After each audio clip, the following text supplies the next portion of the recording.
So what we plan to do today for our session is to discuss where we are with the COVID-19 pandemic, how it has impacted Parkinson's disease patients, and where we are going with this in the future. We also will touch upon briefly how the disease has impacted individual patient, and we have fortunate to have one of our patients who was willing to come on today and explain to us how he was impacted by this particular illness and what it has done to his disease. So we'll hear firsthand information on how this impacted this individual. And also, we will briefly talk about the vaccination and what the impact of vaccination is going to be for the disease going forward. So these are some of the things that we plan to cover today. We won't be able to cover everything, so we will do our best to cover as much as possible today. And anything that we don't cover, I'm sure you will have more questions and we'll get back to that in short order. So with that, welcome again. And I'm going to mute everybody again, just to make sure that we have a chance for everybody to hear. And as we get to a point where we start asking questions, please do write down your questions, or if you want to jot it down or something, make sure you do that. And then when the question answer session comes, you can certainly ask your questions, okay? So let me start out by introducing my guest today, and that is Dr. Vikram Shivkumar. Dr. Shivkumar is a movement disorder specialist and a Parkinson's doctor. He is currently assistant professor at Marshall University in West Virginia, in Charleston, West Virginia, or in its neighborhood. But anyway, it's one of the important universities in West Virginia. And Vikram was here, Dr. Shivkumar was here in Penn State, trained with us initially in movement disorders, then went to Toledo, where he got his basic neurology training, and then did another fellowship there before becoming faculty. He has been in practice for several years now, and he has done some seminal, interesting work in the field of Parkinson's disease. Particularly, what we're going to talk today is work that Dr. Shivkumar and I did to look at impact of telemedicine, how telemedicine has helped patients with Parkinson's disease during the COVID era. So Vikram, welcome. You want to say hello to everybody? So, thank you for having me here. Okay, great, thank you. So we're going to start out with a sort of a back and forth conversation between me and Dr. Shivkumar to sort of do the first part. And then we're going to have our patient who is here, and we're going to interview him about the disease, and then we'll go to the next step. So the first step, I'm going to do a very short introduction about COVID-19. I don't think we need an introduction. Everybody knows about it, but still, it's worthwhile to remember what SARS-CoV-2, COVID-19 is.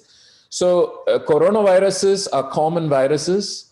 There are viruses that are involved in many flu-like illnesses.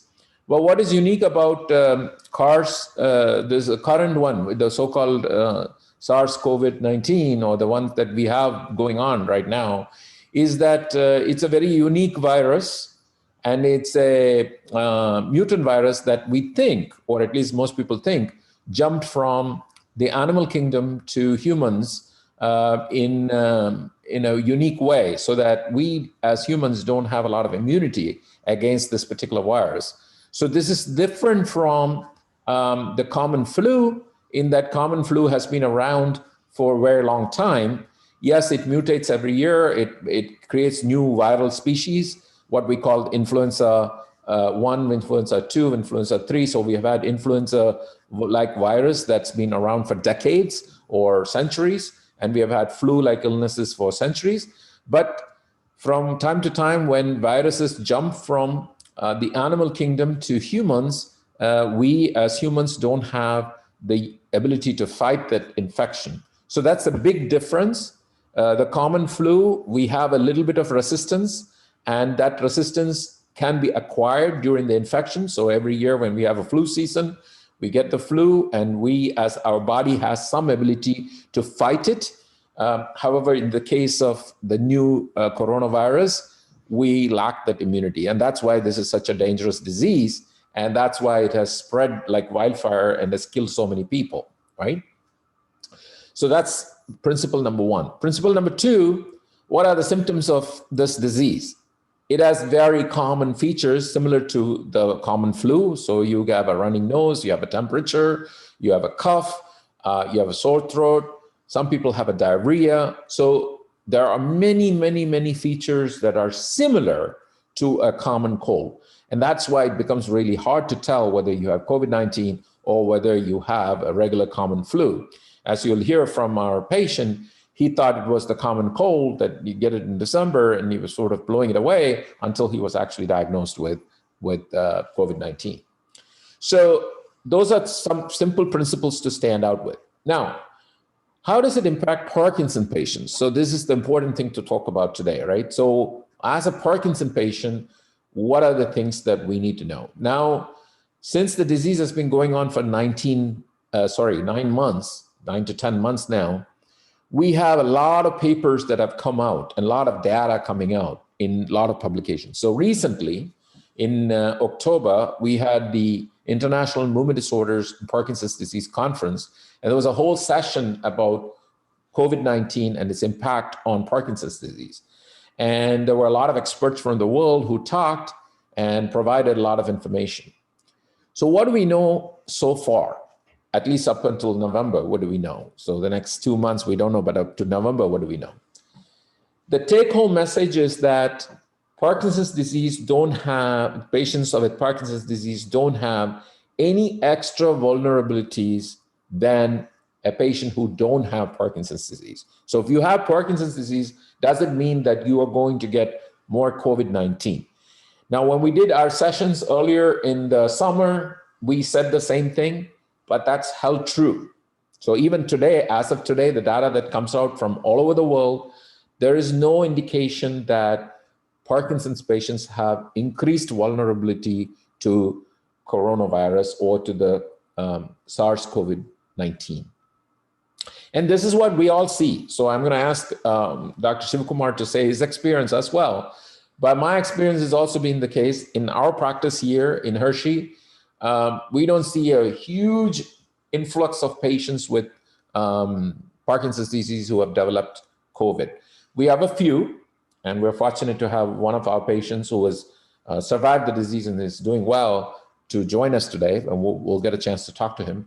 But we don't see a large increase. We're not like, it's not scary. It's not like huge. Now, there is an exception to this. If you are very frail and you are hospitalized in a long-term institution with dementia, so people who are institutionalized in nursing homes, long-term care facilities, these type of people, they have a little higher vulnerability and little higher mortality. So if you get infected with Parkinson's disease, a Parkinson's patient gets COVID-19 and they happen to be living in an institutional facility, and typically you are in an institutional facility because you already fail, you have dementia, you have other issues that makes you not live at home, you have to be in a facility for care. Such patients, yes, there's higher mortality. So when you look at worldwide statistics, if you look at all the people around the world up to date who have had Parkinson's disease and died, what is the mortality figure? How many people with Parkinson's disease have actually died? So if you look at that number, it's a little variable, but it's from 5.6% to 20%. So the lowest number we see is 5.6%, and that's come from some of the European countries. And a 20% or a little higher mortality has been reported in a few isolated European countries where the mortality figure has been high. Now, when you look at this mortality figure, this number, one of the important things that we all need to keep in mind is that what is the general mortality and what's the Parkinson's mortality, right? So if you didn't have Parkinson's, what's the likelihood that you would die? If you had Parkinson's disease, what's the likelihood that you would die? And then you compare that. And there we see that number, 5.6%. So it's not a huge difference, but there's a slight increase. There's a slight increase in the number. Vikram, you have any thoughts on these numbers and your experience from having taken care of patients in West Virginia and in your practice? How many COVID cases do you have and what does it look like over there? So we've actually been very fortunate that we've not had any of my Parkinson's patients have COVID. I think a large part of that is due to the fact that patients have preferred to isolate themselves and stay as far away from other people as possible. So I've really not had any patients who've had COVID themselves, but certainly COVID has had a significant impact on all our Parkinson's patients. So for example, certainly one of the issues that our Parkinson's patients face is the lack of exercise. Now, as we all know, that exercise plays a very big role in Parkinson's disease, and having to isolate themselves, they cannot go into the gyms, they cannot exercise outside. So that has been an important factor. I think so. A lot of my patients have had some decline in their gait, for example, where they've needed some intensive physical therapy to try to get back to where they were. But in terms of mortality rates, so as I said again, we've been fortunate to have no COVID cases here amongst Parkinson's patients. But I think that's, as you mentioned earlier, I think those numbers are pretty much in line with what we know about mortality rates with COVID-19. Great. Thanks for that impact. So let's talk about the topic that you brought up, the impact of COVID-19 outside of the disease itself. What are the social implications? What are the implications from the restrictions that have been placed on? So wearing a mask, having social distance of 6 feet, not being able to be in groups, not being able to go out a lot, and being sequestered inside houses and not being able to see loved ones, especially across generations, seeing grandchildren and children and having festivities and being part of large groups. How has that impacted? Now, clearly that has had a huge impact in the general population, but it has been particularly nasty on Parkinson's patients because, as Vikram correctly said, the lack of mobility, lack of being able to move has been a problem. We've tried to alleviate it to some extent. And as many of you know, and many of the participants in this group already know, we are providing Zoom classes for exercise. We have exercise Zoom class, which is free. You can sign up for it. And if you haven't signed up yet, you can sign up with Samyukta, just send her a message.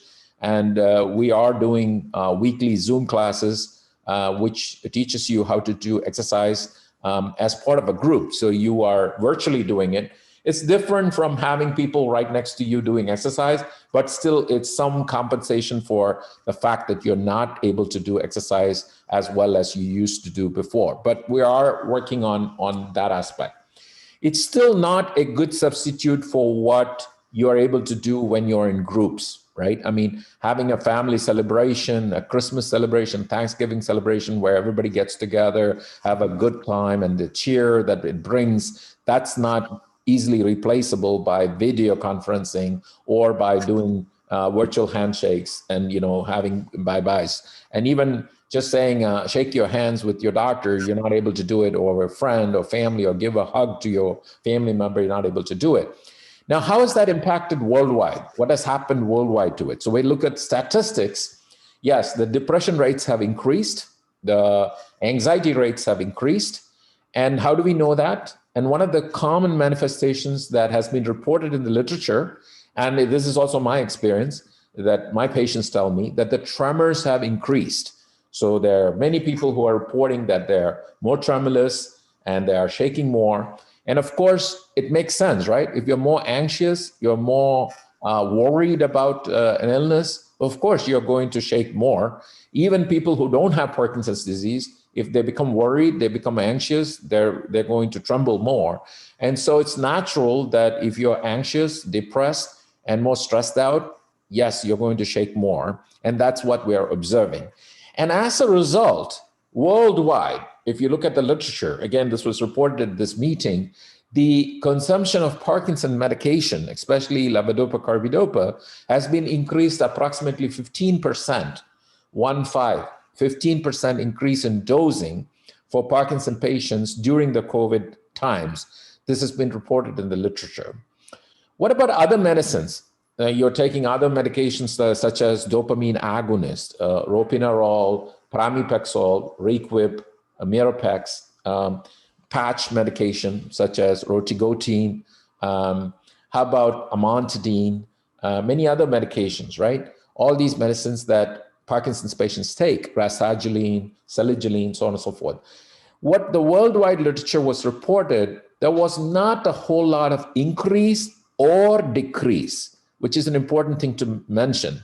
So sometimes doctors reduce medication during illnesses, and especially when you have an infection, an infectious disease such as flu. Typically, Parkinsonism gets worse, and it gets worse for a lot of reasons. But one of the common reasons is that it induces stress hormones in your body. And sometimes we reduce some of the medication. But worldwide, when you look at the literature, there's not been a whole lot of reduction of medication. There's been only a slight increase, 15% increase in levodopa in Parkinson patients that's been reported. Now, one interesting phenomenon that's been reported worldwide is that compared to patients who did not have Parkinson's, compared to patients who had Parkinson's, people did not report shortness of breath as much. In other words, Parkinson patients did not report as much shortness of breath as people who did not have Parkinson's disease, which is weird, right? You would think that Parkinson patient would be a little bit more sicker and they would complain more about shortness of breath. But indeed, it was the opposite. People who did not have Parkinson's were the one who complained more about shortness of breath. And people with Parkinson's had a reduced amount of shortness of breath. We don't understand why that's the case. One thought may be that maybe Parkinson patients don't recognize shortness of breath as well because they have other movements. They have dyskinesias, they have tremors. So the shortness of breath, the difficulty in breathing was somehow misinterpreted, and they thought it was part of the disease and they sort of didn't pay attention to it. We don't know. So, but this has been reported worldwide in the literature. Again, in this meeting, this came up and we talked a little bit about that. So at this juncture, what I like to do is to jump to Mr. Capella, and let me introduce Mr. Capella. So I'm going to ask Mr. Capella to unmute yourself, if you don't mind. Or can I ask, yes, you're unmuted now. Can you speak up and can you say hello to the group here? Hello, everybody. Yeah. My name is Tim, by the way. I'm using as a disclaimer, I'm using my wife's office setup. So and I am not actually sitting out on my deck either. It's all right. We'll still recognize Mrs. and you. I think it's you're both teams, so we're going to recognize Susan and Tim. So welcome again for this show. Thank you very much for being part of this group here.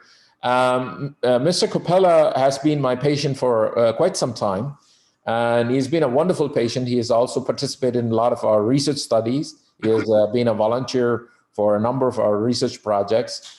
So with no further ado, I'm going to let Tim explain what happened. So maybe you can tell me the story, tell the group the story of what happened to you and how did this all begin, and just in your own words, describe what actually brought attention to your COVID-19 diagnosis. Okay, approximately 3 weeks ago on my job, I was spending quite a bit of time outside. We were doing some outdoor work. It was cold. Had a nice warm jacket on and everything. I'd come in and out, but I started to get some, my nose started to run, sniffles. It's like, and I get that every year, so no big deal. Just coming down with my normal annual cold. And by that Friday, which was the 11th, I had muscle aches. across my shoulder blades, and it hurt pretty bad. And still had the runny nose and no other symptoms. I have a really, really bad cold. And I took some Tylenol for the back pain, and over the weekend it subsided. And on Monday, okay, I just got a cold again, so I went back to work. And but I only lasted there about 2 hours, and I had to tell the administrators, I can't take this anymore. I really feel horrible. I'm going home. So I did. And the following day, my wife and I scheduled an appointment to get tested for COVID. That was December 15th.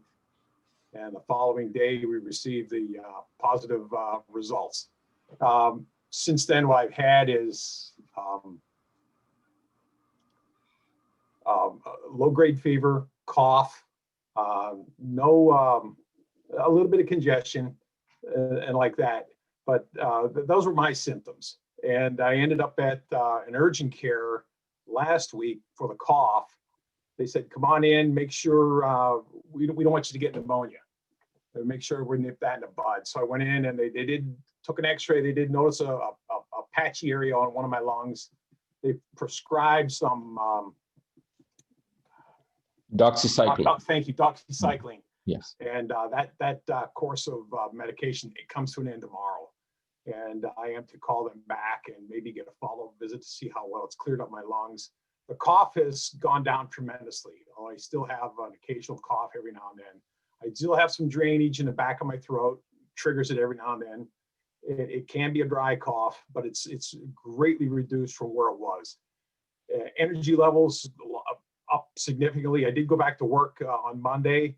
I didn't go the entire time, but I was there for about 3 hours, and was there today as well. Other symptom I had was, the sense of smell left me a long time ago, so I really didn't notice that. But taste was another factor. I could taste, but it just didn't taste good.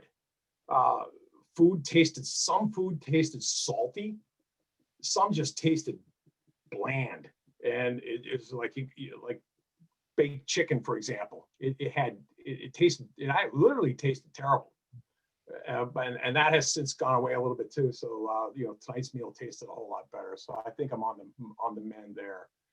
But those are basically my symptoms of what I had.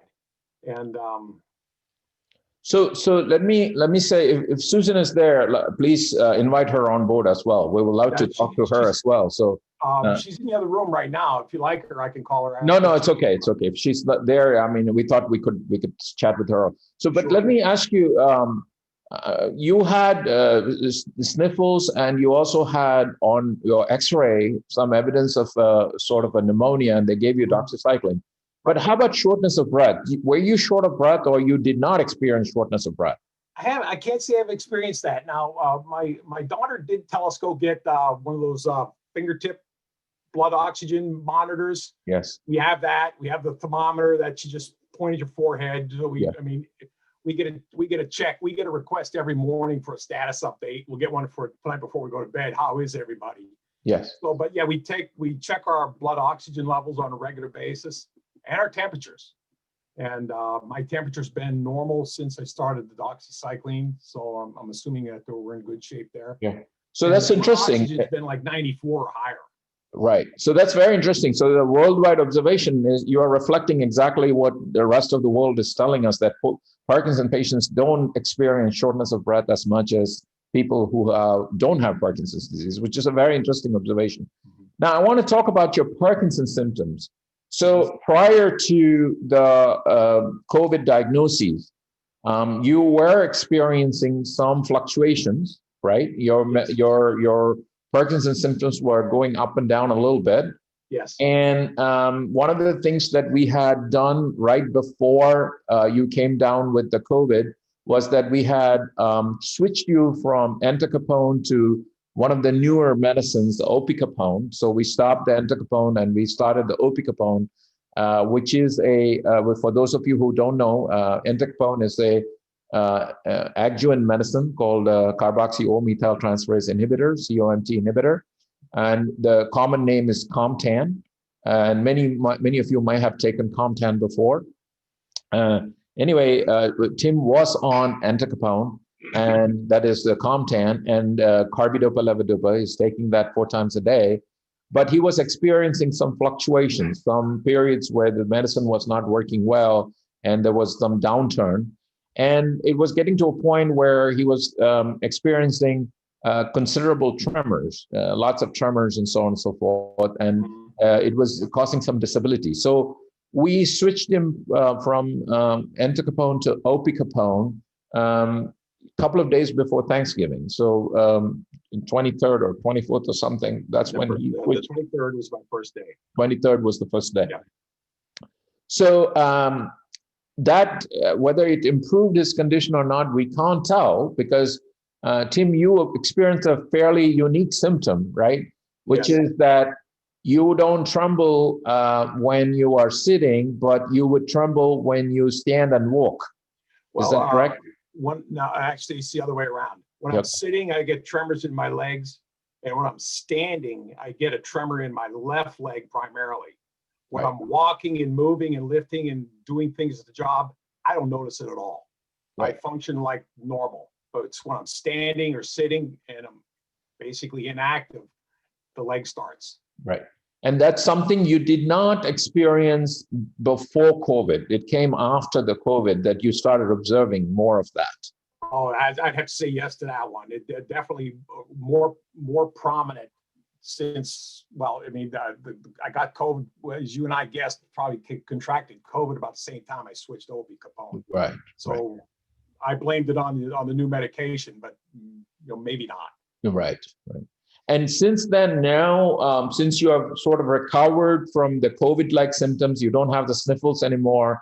You don't have any, breathing difficulty, although you never had any breathing difficulty. But the aches and pains have reduced, and you're almost back to normal now. But your tremors of that leg, that when you stand, that it shakes, the left leg shake, that is still there, right? That's correct. Right. Yeah, as I called it always, the stiffness in my knees and in my legs. That I really don't notice that under this new medication. I mean, I'm able to get down on my knees and get up without it being a struggle at times. Right. But the tremor is still there, Right. especially in the left leg. Right. Right. So very interesting and very unusual finding. We wouldn't expect that to be the case because, as I'm sure we can discuss this, Dr. Shivkumar and I can sort of mull over this, but the important point is, I think, there is some mild exacerbation of Parkinson's, not severe, not serious, but enough to bring attention, bring some concern to, obviously Tim is able to function. He went to work today, and so he's doing well overall. So he's made rapid and good recovery, which is good news. Congratulations and doing well. So that's very good news. But the fact is that there is a slight exacerbation, maybe mild exacerbation of Parkinson's, that we still have to give some time for it to recover. So I've had a few other patients like Tim. Some of them have been just as lucky as Tim, but unfortunately, a couple of them have been more sicker. One of them was admitted to the ICU, stayed in the ICU for almost 6 weeks, and miraculously recovered at the end of that time period. He came down with some symptoms of what we call a neuropathy at the end of the COVID. So he had Parkinson's, and on top of it, he had developed a neuropathy, and we had to give him some steroid medications. Again, fortunately, that gentleman has recovered. He's older, much older than Tim, but again, he has recovered, and that's good news. And he's making more progress over the years. Over the months, he has returned to his home, and he's living at home now. Although he's more debilitated than before the COVID, he's doing better. So that's good news. Fortunately, to date, I have not lost any of my patients. Nobody has passed away. Everybody has recovered. Although not everybody recovered as easily as Tim did. There have been some milder cases too. I've had a couple of patients who are very, very mild.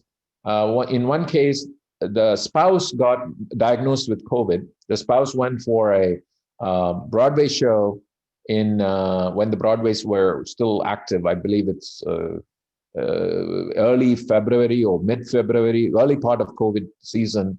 Spouse went with two children, relatively young teenagers, to a Broadway show in New York. Returned 2 weeks later, lost a sense of smell completely. And then the patient first came to me and said, my spouse has this thing, what should I do? Of course, I said, quarantine yourself, and then we just said, okay, let's just test. And we tested the patient. The patient came back positive for COVID, but was completely asymptomatic. There's no symptom. He didn't, of course, he had already lost his sense of smell because of Parkinson's. He didn't have good smell sense, but he didn't have any sniffles, no shortness of breath, nothing. He was completely normal, and he recovered, and he became COVID negative after 3 weeks, which was very, very good news for him as well. So he was completely asymptomatic, even though his spouse became symptomatic. His daughter, teenage daughter, who also went to the show, became positive. She was 16 years old. She was positive. Son was negative, who also went to the same show with them, did not get COVID, which is very interesting. So good stories there about COVID. Vikram, any thoughts, anything that you want to sort of add to what we have been talking about so far? And so I think certainly now, when we talk about infections in general with Parkinson's disease, we do see quite commonly that where patients feel that their motor symptoms, so be it the tremors or slowness, stiffness, etc., can get worse when they have infections as well. So I think along those lines, it's probably not unreasonable to expect that if somebody has COVID, and especially if they have even mild symptoms, there might be some worsening, as Mr. Capella experienced as well. That is certainly possible. yeah, I think the only caveat to the discussion for everybody to hear is that typically we see the worsening of symptoms when you are really sick, right? So when you have a urinary tract infection, and the urinary tract infection is at the highest, when you have a fever, when you have urinary urgency, etc., that's the time when people have confusion, hallucinations, the trauma gets worse, the off phenomenon gets worse, etc. So that's expected. Similarly, when Mr. Capella was sick, when he had the fever, when he had the aches and pains, if he was symptomatic at that time, we could attribute that to, okay, it's just an infection. But today, for example, he is symptom-free. He doesn't have the flu-like symptoms. His cold is completely gone. He doesn't have a runny nose. He doesn't have a fever. His oxygenation is normal. Yet his tremor is not completely gone back to normal. It is not back to where it was before the COVID. So that part is where we're like, is this due to COVID, or is it just bug, related? So that's the discussion that we have to mull over. We're not sure, but we're going to let. So this morning, I and Mr. Capella talked about this, and I said we should give it a bit more time. We should wait for another week or so to see the body recovers and completely recovers. At that point, if the tremor goes away, then we'll stop blaming, the disease for it. Maybe it is still a little bit of residual COVID there that's still making that tremor come out, right? You agree with that, right, Mr. Capella? You agree with that? Yes, I do. Yeah. And you mentioned about the exercise. Even when I was not feeling well the last 2 weeks, my wife and I threw a coat on and bundled up, and we went for a walk. And that helped tremendously when I got back and calmed the tremors down in the legs quite a bit.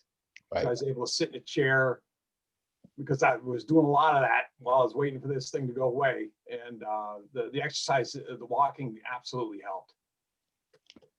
Great. So last part of this, and we'll take the next 10 minutes to just wrap things up here. I just want to cover vaccination and discuss about vaccination. So as you all know, the Pfizer vaccine is around now. I'm supposed to get it tomorrow morning at 9 o'clock. So I'm getting my first shot tomorrow. Many of my colleagues have gotten it, several in the neurology department, especially people who work in the ICU. And Vikram says he has gotten it too. So several people have gotten the vaccination. My brother in Tampa has gotten it. Many other colleagues have gotten it. In general, it's been very, very well tolerated by the people who have gotten the injection. Most nurses, most doctors have not had any adverse effects, no any side effects, etc. But of course, we only gotten one shot. We have to get the second shot. Most of us haven't gotten the second shot, which will be in another 15 days. We have to get the second shot. So that'll also happen. Overall, it's a very safe vaccine, and the vaccine has had, as you know from the news story, almost 95% success in covering COVID. How long will it cover? We don't know. All we know is that for the duration it was tested, it seems to work, and it seems to have no side effects other than a few rare instances of anaphylaxis. But there are some few major exceptions, and it turns out, just coincidentally, Mr. Capella is an example of that, because Mr. Capella had a rare disease called Guillain-Barré's disease when he was much younger. And this is a disease that happens after an infection, flu-like illness or a gastrointestinal bug, GI bug, or after pregnancy. All these things can produce what we call Guillain-Barré syndrome. And in this, nerves are damaged and you get weakness, and then it takes a while for you to recover. And the vaccination is not recommended for people who have Guillain-Barré kind of illnesses, where they had autoimmune reaction to their nervous system, to the peripheral nerve reaction. But so in a way, it's a blessing that Mr. Capella got the infection. I'm not saying that it's a blessing in that sense, but the fact that without having to be vaccinated, he got vaccinated already because he got the infection. So he has developed the immunity against it, presumably. And hopefully it won't do any damage and it won't exacerbate the Guillain-Barré or bring it back. And normally it should have brought it already by this time if that was going to happen, but it didn't happen. So I'm keeping my fingers crossed, and I'm sure he's keeping his fingers crossed that doesn't happen. But I think it's an important exception that if you do have neuropathies and you have a history of Guillain-Barré or you have a history of anaphylaxis, then you should be telling your doctor about it. Maybe it's not in your recent medical record, but it's in the past medical record and it's been forgotten past. So it's important that you bring that up. If you have other allergies also, some rare allergies are something that we keep a close eye on, make sure that those allergies are taken care of. So for example, I believe 2 days ago, there was a news report of one gentleman who got the injection and he got an anaphylactic reaction, almost like a bee sting. And he had to take his EpiPen and inject himself. He was a physician and he had the EpiPen with him and he gave himself the shot because he had an anaphylactic reaction to it. Of course, we are all equipped with it, and all the places that are giving the shots are very well equipped and very well resourced places. So I don't think it'll be a problem to get your shots in any of these places. Now, remember, this is a vaccine that's stored in -80 degrees. So it's in hospitals and clinics, which are very well equipped with doctors, nurses, EpiPens, whatever that needs to be done. So it's a very safe vaccine. The Moderna vaccine, which is also coming out, and a few people have already gotten the Moderna vaccine as well, and that's going to be coming out very, very good. That can be stored at the refrigerator, so they don't need to go into very cold storage. It can be stored in the refrigerator, and so that may be something that most people get and may be easier to distribute and so on and so forth. But that's also coming very shortly. Personally, from a Parkinson standpoint of view, as your doctor, I would strongly recommend that you get it. I say this about the flu shot. I say about pneumovax. I recommend that you get it. So if you are in the line, if your doctor reaches you out and says, hey, you're getting, we'd like to give you the vaccine, don't refuse. I think it's an important thing to get. From everything that we have heard, even though 5.6% is a very low mortality rate, it's still not zero. So you don't want to get this COVID, and 5.6 is greater than what normally you get from a flu. So this is dangerous stuff, and we need to take all the precautions. So getting the vaccination is the right thing to do. I would still encourage you to do all the things that we normally do. Wear the masks when you're in public places. When you go out, wear the mask if you have people who you don't know who are going to come to your house for whatever they do. So people come to work in your house, wear the mask, encourage them to wear the mask. Maintain social distance, hand washing, very, very important. Hand washing is just soap and water, count up to 20 seconds and wash your hands really well. and let it dry. That's good enough to destroy most COVID viruses. And good sanitation and following all those rules are important. So Vikram, any thoughts? You got the shot. So how did you feel and what did it do to you? Probably a bit, I mean, I had a bit more pain at the injection site compared to the regular flu vaccine. I mean, it hurt for a day. So, and it wasn't unbearable pain. I could still do everything that I needed to do. I had a bit more body ache and general malaise, just some general tiredness, but I did not have a fever or anything else. So just some very mild symptoms, but nothing significant at all. With regards to side effects, if I may add, one of the things that got mentioned around was that some people develop what's called as Bell's palsy that you might read. Bell's palsy is where sometimes you can have weakness of one side of the face. And it was reported that some patients had this condition after they got the vaccine. But overall, in terms of numbers, when you compare the general population versus the number of people that got it from the people who got the vaccine, the rates were the same. So the people who got the vaccine were not specifically at a higher rate, higher risk to get this particular condition either.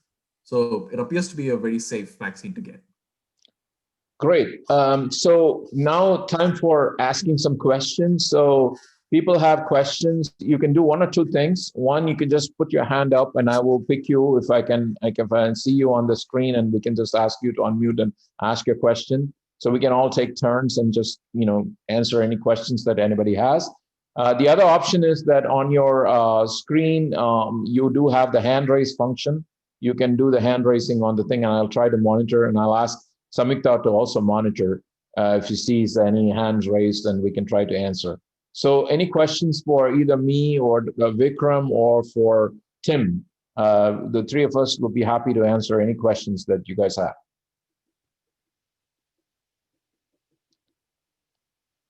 Yes, Mary, please unmute yourself and ask your question. Do you know how to unmute? Sorry, you need to unmute. So yeah, I unmuted you. I think well, hold on. Did I unmute you? Oh yeah, yes. Go ahead. Go ahead, ask the question. How will we know when it's our turn to get the vaccine? Will they make announcements that people within this age range, or how are we going to know? That's a great question. So as of right now, the CDC recommendation, the best I know, is to go after healthcare workers who are most vulnerable. So the ICU workers, the nurses, and the doctors who are seeing patients, and the EMTs, the police folks, the fire service. These are the first responders. These are the people who are getting the vaccination. And this is called the tier 1. Tier 2 is long-term facility. People who are living in long-term facilities are going to be immunized. And now already some long-term facilities are getting immunized as of now. I've had 1 or 2 patients who already gotten it in the nursing home facility. So that's 1 and 2. 3, 4 are the people who are other healthcare workers who are associated with it, but then general population is going to come. So the chances are that by mid-January to early February, the general population will start getting the vaccination. How exactly is going to be rolled out, it depends on what kind of vaccine you're going to get. If you're going to get the COVID Pfizer vaccine, it will have to be given in a facility which has got the cold storage ability.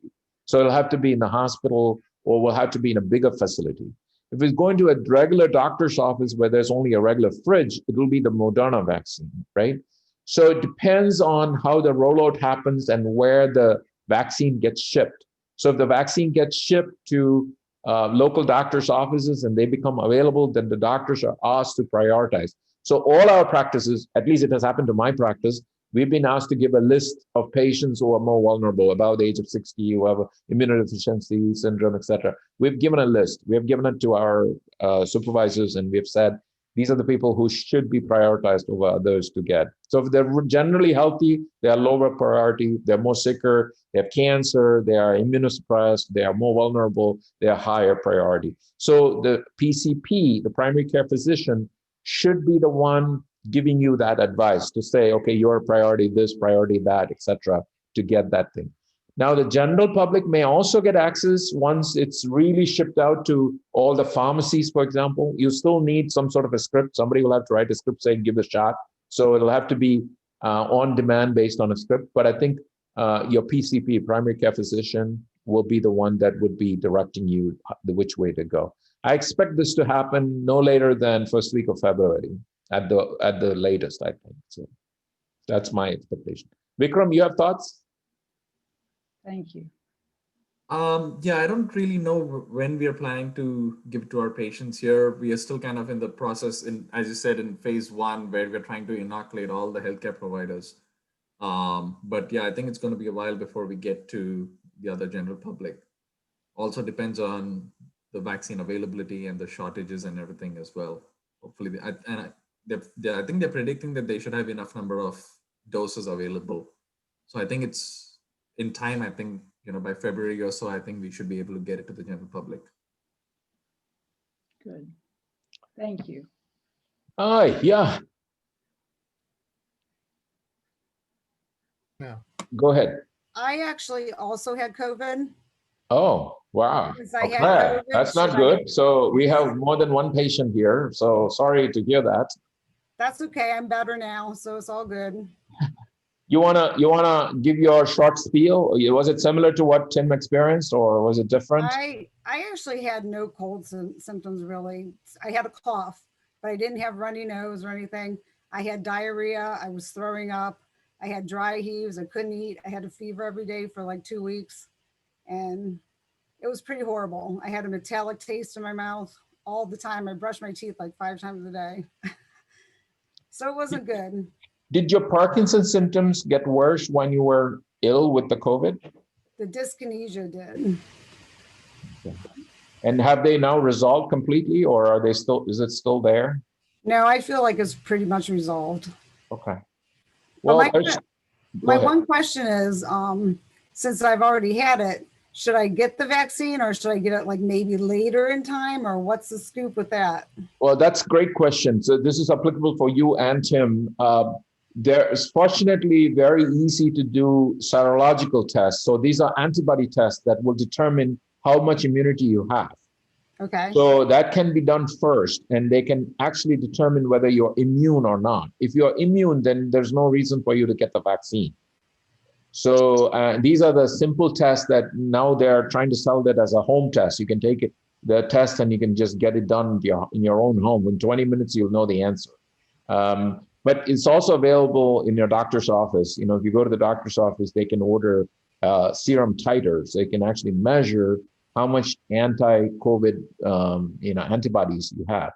Now, if you do have an antibody and you are immune, you could also be a donor, plasma donor. So if you want to help others who have more serious infection, you can donate your blood, and then that can be used to save people who are much sicker, because your plasma can be then transfused into sicker people to help them escape from the illness. So there's 2 ways in which you can think. You can think positive for yourself, but also positive for society. So, Okay. Yeah. I actually donated blood twice before I had COVID, so I've been doing it. Right. I haven't done the plasma yet. Right. Well, that's good thought there. Other questions? Others have any questions that we can help answer? Yes, go ahead. This is Tim. Yeah. In regards to getting I'm going to call it the antibody test, the antigens, how long should you wait until after your symptoms seem to go away before you get that? Because if you go too soon, don't you just test positive? Yeah, but the antibody positivity should remain positive for a while. As far as I know, they have not seen people drop off for a long time, like 6 to 8 months. It's not dropped off. I'm sorry. What I was asking was how long should I wait after my COVID symptoms go away? I think that's a great. I honestly don't know the answer to that question, but I think tomorrow or whatever, whenever they have a follow-up for you, I think at that point you should ask them that question, as to when you should get that test done, right? All right. Colleen, you have a question there? Yes, go ahead. You want to unmute yourself real quick?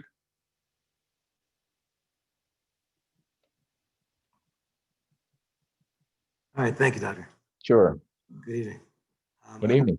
question. I'm not sure if you can answer this question or not, but is there any possibility or likelihood that any of the typical Parkinson's drugs that are prescribed would have interactions with any of the vaccine as a negative interaction that might cause difficulty for the patient?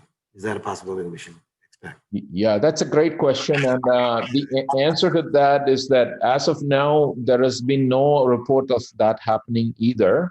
But again, it's early days, and the vaccination has been available only for research studies.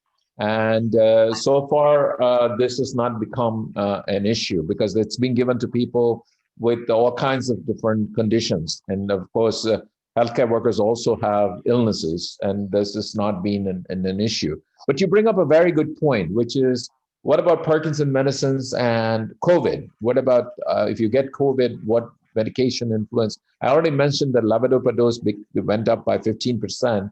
But there's one very interesting medicine, amantadine. Some of you might be taking that. That medicine was originally discovered for treatment of the flu. And there's a lot of interest in whether amantadine could be useful for treating COVID and making COVID better.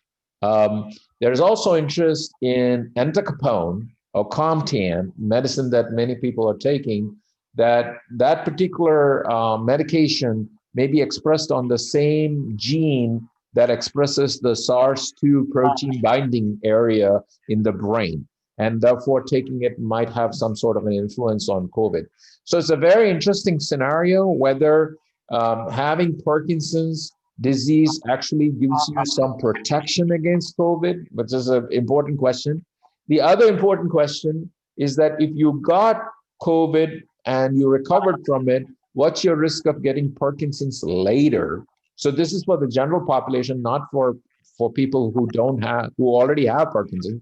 But if you don't have Parkinson's and you are a healthy person before you got COVID, you got the COVID, what is the chance that you would get Parkinson's later? So there are reported cases, at least there are 3 cases now, of people who develop Parkinson-like symptoms after getting COVID. And there's one video that's already published, which is very dramatic. It shows a patient with classic tremor, eye movement abnormalities, chewing difficulty, something we call myoclonus, jerky movements of the body, etc. And this gentleman, very interestingly, they did a scan of his brain, looked for dopamine in the brain using something called a DAT scan, and they showed that the DAT scan was abnormal. They had low dopamine in the brain, which indicates that the COVID actually affected dopamine in the brain. But interestingly, over a period of 40 days, he recovered to some degree. So in November, after the 50th day, after they diagnosed him with Parkinson's, they did the scan again, the DAT scan again, and the DAT scan seemed to improve. So again, whether this is a temporary phenomenon and that improved over time is another very interesting question. We don't know the answer to these things. There's only 3 cases so far, but this also brings up a very interesting paradigm. Historically, and you guys might know this already, those of you who read up on Parkinson's may already know that, way back when, during the Spanish flu era, in the 1911, 1912 era, there was a flu-like illness in New York State called the von Economo fever. And after that, several people developed Parkinson's. And this is a topic of a famous movie called Awakenings. This was nominated for Oscar, and there are some famous actors who, Robert De Niro, and played the lead role in that particular movie. So that movie talks about people who survived that illness. So there's historically people who had that flu-like illness and then developed Parkinson's symptoms after that. So there's history behind it. So we don't know what'll happen. We'll see. But you bring up a very interesting question. Thank you for asking the question. Yeah. Okay, well, we squandered about an hour and a half. Hopefully this was a useful thing for everybody and people learned something or the other. And again, please support the APDA, American Parkinson's Disease Association, which is bringing all this information to you. If you are interested in donating to the cause in any way, please write your checks to not to the APDA, but to Penn State University, but mail it to Samyukta's attention. So the tax ID is for Penn State University. Do not write it for APDA, write it for Penn State University so that we can use it for our charitable use here for Penn State here, for our population, the APDA population here. And again, I'm only saying this because it's the end of the year and people usually donate towards the end of the year because they have tax things that they want to take advantage of, but it's still time. So if you want to do it, again, you can reach out to Samyukta. If you got an email, you can email her back and say, yeah, I want to donate, and she can send you the address where to send it to. But again, make the checks writable to Penn State University. So again, thank you. Have a great new year and hope next year is a wonderful, perfect year where we don't have to worry about COVID anymore. And we all go back to doing all our wonderful things that we like to do. So thank you again. Thanks for everybody for being here. All right. Thank you. Yeah. Bye-bye. Bye-bye.